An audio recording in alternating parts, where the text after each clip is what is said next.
لكل مدينة روح، وروح العاصمة الإدارية هو مسجدها.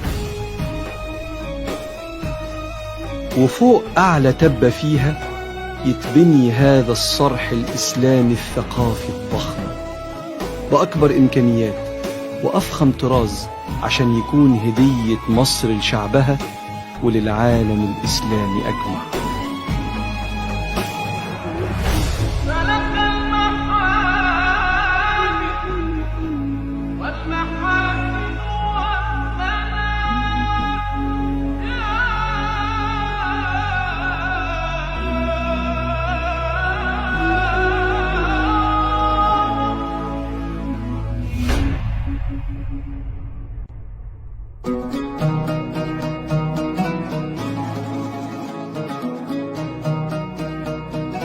من ساحة الشعب في العاصمة الإدارية الجديدة هاخدكم للمركز الثقافي الإسلامي مسجد مصر، المسجد الأكبر في مصر، واللي بيعد ثالث مسجد في العالم من حيث الضخامة بعد الحرمين الشريفين.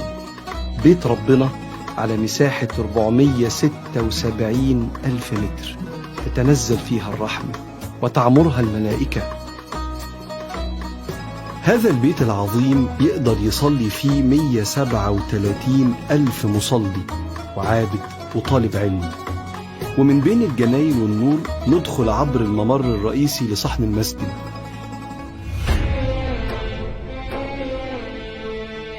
وأول حاجة تاخد عينيك مأذنتين في قمة المهابة، كل مئذنة ارتفاعها 148 متر، وصوتها الجميل يوصل السماء بالأرض. وتحت المآذن ترى قباب المسجد كعقد من اللؤلؤ بيحيط بالقبة الكبيرة الرئيسية اللي بتعد من أكبر 10 قباب في العالم.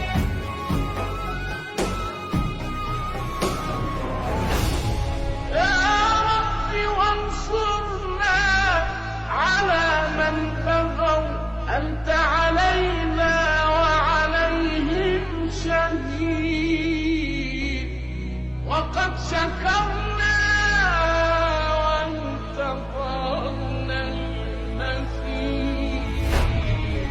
ومع كل خطوة البيت ربك ترفعك درجة وترى عظمة مداخل المسجد الثلاثة.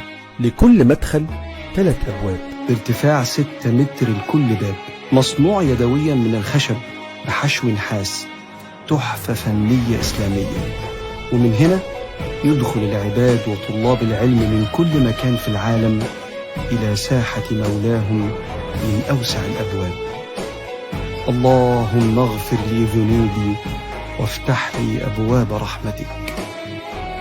وفي وسط هذا المسجد العظيم اللي بتنوره أكبر نجفة في العالم هنقف عشان نشوف أرقى صور العمارة الإسلامية. إن الله جميل يحب الجمال. كل حيطان المسجد من الرخام الطبيعي بزخارف إسلامية، وعلى قبب المسجد اتنقشت أسماء الله الحسنى بأجود أنواع الزينة المطعمة بالذهب. والأسقف الخشبية تحفة معمارية مصنوعة من خشب الأرو المتعشق يدوي بزخارف من كل العصور الإسلامية اللي بيزينها النجف المصنوع من النحاس المطلي بالذهب، والشبابيك والأبواب بخشبها وزجاجها المعشق. كل ده بأيادي مصرية، لأن الله جميل يحب الجمال. وجهت وجهي للذي فطر السماوات والأرض حنيفا وما أنا من المشركين.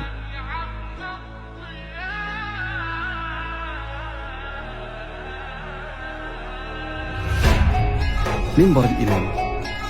المنبر ده من أكبر المنابر الخشبية في العالم، مصنوع يدويا من أفضل أنواع الخشب برائحة عطرية قوية طبيعية، وإن شاء الله يكون من أكثر المنابر نشرا للعلم والهداية والمحبة.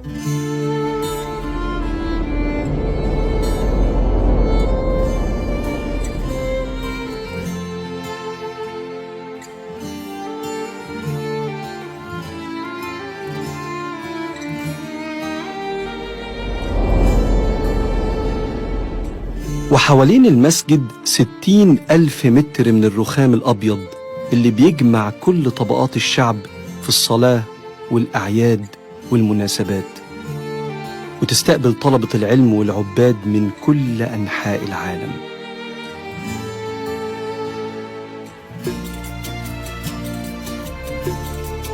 ومن أجمل تصميمات العمارة الإسلامية يحيط المسجد رواقين من الشرق والغرب زي أعرق المساجد الإسلامية في العالم. الرواقين بيمتلئوا بالمصاعد والسلالم الكهربائية اللي بتيسر على المصلين الوصول إلى ساحة المسجد.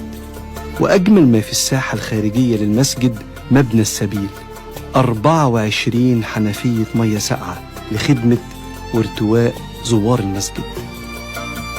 وزي ما المسجد مكان للعبادة والعلم والهداية، كمان جميل جدا تكون مناسباتنا وأفراحنا في بيت ربنا. 4 قاعات للمناسبات والأعياد بخدماتها تسع لمئات الأفراد، منها قاعة لكبار الزوار، بحيث يكون هذا المركز الإسلامي ملتقى أعيادنا ومناسباتنا في رحاب الله. قل إن صلاتي ونسكي ومحياي ومماتي لله رب العالمين.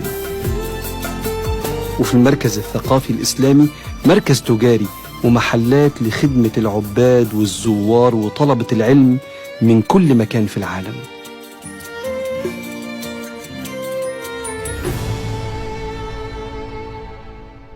إنا نحن نزلنا الذكر وإنا له لحافظون. المصحف نور الله المقروء، وهنا في دار القرآن ذكر الله الحكيم في أبهى وأقدس صورة. بعينك ولسانك وقلبك تقدر تقرأ وتشوف وتسمع القرآن الكريم كاملا، أيوة كاملا، من خلال هذا المكان العظيم.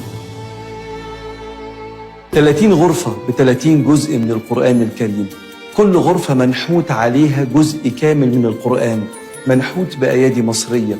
تقدر تقرأ وتحفظ القرآن من على الجدران لأنه مكتوب بخط جميل وتشكيل واضح. وفي كل غرفة في أجهزة لو عايز تستمع للقرآن تقدر تختار القارئ الأقرب لقلبك، وكأنها 30 روضة من رياض الجنة. ولأن الإسلام دين السماحة، والمصريين عبر الزمن فهمهم صحيح ووسطي في دينهم، عشان كده هنا هتلاقي ركن لآيات من ال3 كتب سماوية المقدسة، التوراة والإنجيل والقرآن الكريم. وده بيأكد على سماحة الإسلام وتقبله للآخر واحترامه لجميع الشرائع السماوية.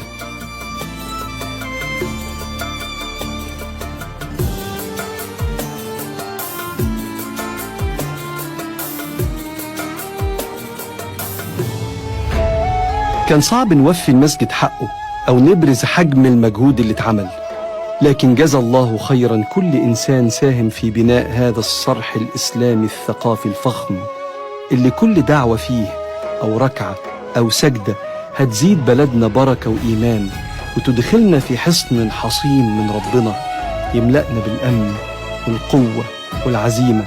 وإن شاء الله هيكون مزار عالمي لا يقل عن دور العبادة المنتشرة في دول العالم، واللي بيقصدها العباد والسياح من كل مكان. ألف مبروك على شعب مصر، مسجد مصر.